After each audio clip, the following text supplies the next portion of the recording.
once again.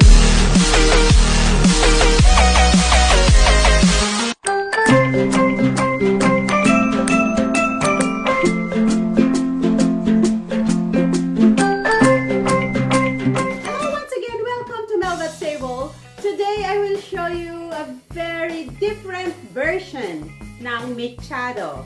Chicken Mechado na merong pineapple chunks. Okay? So, sa lahat ng mga subscribers ko dyan, thank you so much. And if you're new to my channel, please don't forget to click on the subscribe button and the notification bell para lagi kayong updated tuwing nag-upload ako ng video sa aking channel. Alright guys, narito na ang ingredients. So, gagamit tayo ng 1 kilo ng chopped chicken. 4 na piraso ng patatas. 5 pieces of tomato chopped into small pieces. 1 medium sliced carrots, 1 cup pineapple chunks, half of a big bell pepper, it's a red bell pepper, 1 medium size of yellow or white onion, 4 cloves of garlic, 1 thumb size of ginger, 2 teaspoons salt, 2 teaspoons ground black pepper, and 2 pieces of hot chili. We will also use 1 cup of pineapple juice and half a cup of chicken broth. So, okay guys, bago tayo magluto, I'll put now the ground black pepper into the chopped chicken, and also the salt. Okay? Hindi na kailangan itong i-marinate ng matagal, guys. Lalagay lang natin ito at para magkalasa yung ating chicken habang piniprito natin. So, okay guys, okay na to. I-set aside lang natin for a bit kasi unahin natin iprito yung ating patatas. Alright guys, mag-iinit tayo ng ating kawali at maglalagay tayo ng konting oil. Okay? Para ipirito natin yung ating patatas. Masarap kasi pagka pinipirito natin yung patatas muna kasi hindi siya madudurog. Yan. Lalagay na natin lahat yan.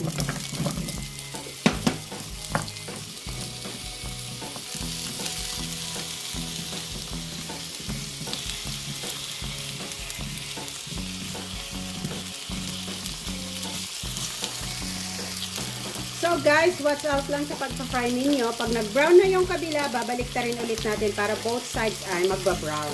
So guys, nag-brown na yung ating patatas. Pwede natin siyang lagyan ng konting black pepper at saka a little bit of salt para may lasa din yung ating patatas. Okay. And dahil dito, ilalagay na rin natin yung ating carrots para ma-fry din yung ating carrots. Okay, so fry lang natin siya.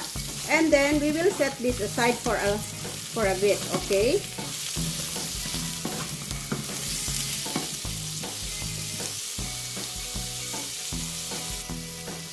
So guys, iset aside natin ito. And then, ipa-fried na natin yung ating chicken. We can use the same pan anyway. So, lalagay na natin yung ating manok. Okay?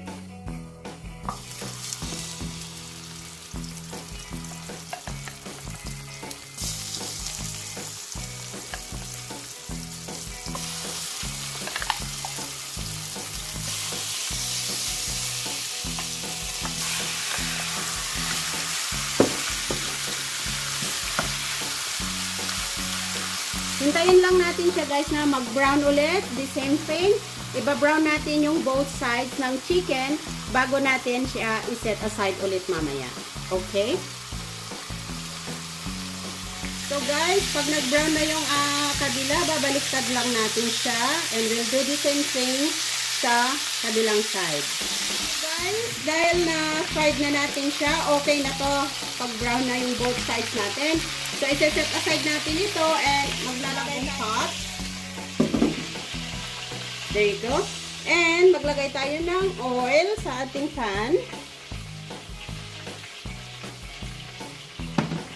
Saka natin igisa yung ating bawang.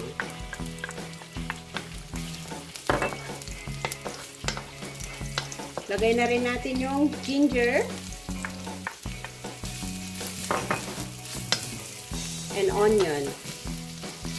Okay guys, hindi tayo gagamit dito ng tomato sauce kasi kaya marami akong ginawang fresh tomatoes para yun ang magiging tomato sauce natin.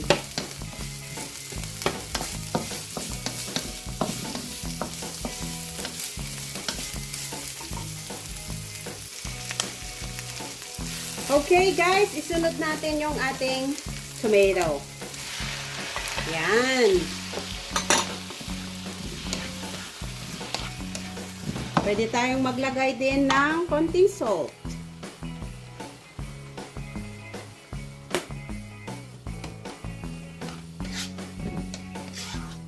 Wait lang natin siya na kumulo yung ating tomato. Saka natin ilagay yung ating chicken maya-maya.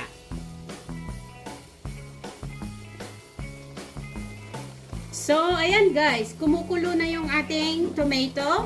Pwede na nating ibalik ulit yung chicken natin sa pan. Para dito, magsasarsa na siya.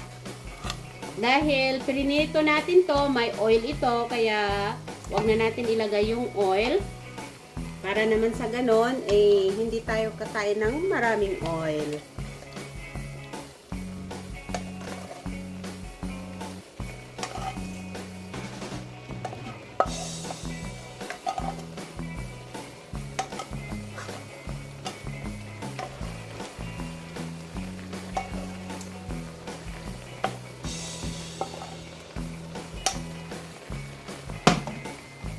So, pwede na rin natin guys ilagay yung ating patatas. Kasi yung chicken natin, half done na yan. Dahil napirito na siya.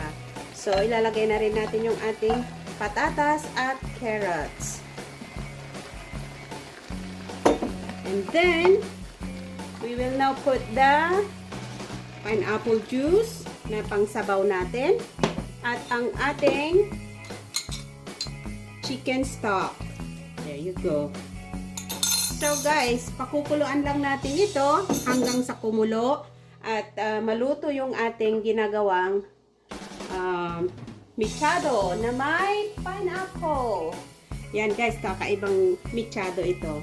So tatakpan ko ito guys hanggang kumulo, then babalikan natin maya-maya. So okay guys, I think luto na yung ating chicken and patatas. So, ilalagay na natin yung ating red bell pepper. Wow, sarap nito guys. Patatas. And then, yung ating pineapple chunks. Kaya ko nilagyan ito guys ng pineapple chunks kasi summer ngayon. Para hindi gaanong mabigat sa ating tiyan yung sarsa. Hindi rin ako naglagay ng tomato sauce para maging lighter version yung ating mechado. Okay? Ayan. Pakukuluan lang ulit natin siya. At dahil mahilig si Direk sa chili, so lalagyan ko siya ng chili. Alright. So, pakuluan lang natin guys ng sandalim about 2 minutes para lang doon sa bell pepper natin. Okay? Okay guys, after 2 minutes, luto na yung ating bell pepper. Pwede na natin siyang ilagay sa ating plating. Yan, ang sarap ng sauce niya. Sauce pa lang, ulam na. Right? So, ilalagay ko na guys sa ating plating. At sa lahat po ng ating mga subscribers at sa mga magsusubscribe pa, maraming salamat po sa inyo. Thank you very much po sa inyong patuloy na pagsubaybay at panunood ng aking mga videos. Alright guys? Thank you so much, everyone.